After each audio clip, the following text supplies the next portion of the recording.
O gün insanlar Rablerinin huzurunda toplanırlar. Ve derler ki, eyvah bize! Demek ki Allah'ın vaat ettiği gün bugünmüş.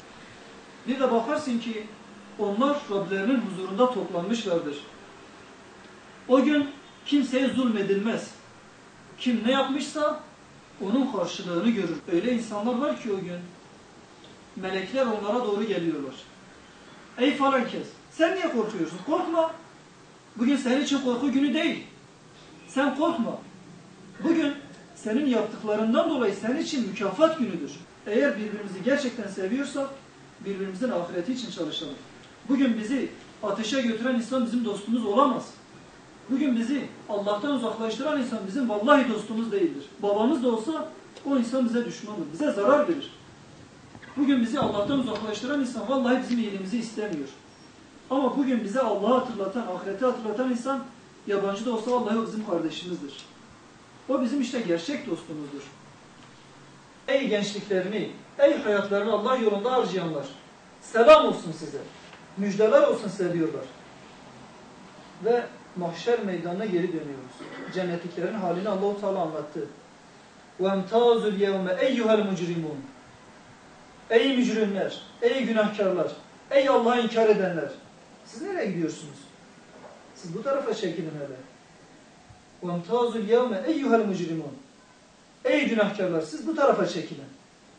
O müminlerden bir ayrılın hele. Onlarla karışmayın hele. Siz bu tarafa ayrılın. Şunu biliyor musunuz? Yani siyahla beyaz gibi Allah-u Teala onları ayırıyor. İşte bir insanın kendi aleyhine şahitlik etmesi nerede? Şu üzerinde yaşamış olduğumuz küre-i azam insanlara şahitlik etmesi nerede? Vallahi sen işlerim. Kurtuluşumuz yok hani hocamızın dediği gibi. Diğer bir şey, değerli kardeşlerim bakın Allah-u Teala ayette ne diyor? Bismillahirrahmanirrahim. وَأَمَّا مَنْ خَافَ مَقَامَ رَبِّ وَنَهَى النَّفْسَ عَنِ الْهَوَى فَاِنَّ الْجَنَّةِ هِيَ الْمَأْوَى Kim Rabbinin huzurunda durmaktan korkarsa, hevasından kaçınırsa onun yeri cennettir. Hepimiz genciz değerli kardeşlerim. Ve nefsimiz şu anda çok hararetli. Bu hararetli olan vakitte biz nefsimizi muhafaza edersek Allah'ın izniyle bu sefer yeryüzü tam tersine bize olumlu manada şahitlik yapacaktır. Ya Rabbi sen şahitsin ki bu benim üzerimde namaz kıldı. Namaz kılarken sürekli yerini değiştiriyordu ki ben ona o kadar şahitlik yapayım. İkra eğitimler olarak her sene olduğu gibi bu seneki seminerlerimize başlamış olduk. İkinci sohbetimizde, ikinci seminerimizde biz bir yemekle başladık. Yemek vesile oldu arkadaşlarımızın bir araya gelmesinde. Allah-u Teala bildirdeki hamdolsun ki yoğun bir katılımla gerçekleşti seminerlerimiz. Allah'ın izniyle seminerlerimiz yıl boyunca devam edecek.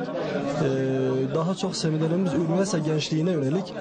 Üniversite gençliğinin içinde bulunmuş olduğu o manevi düşüklükten onları kurtarmak adına derneğimiz vesile olmak için elinden geleni yapmaktadır.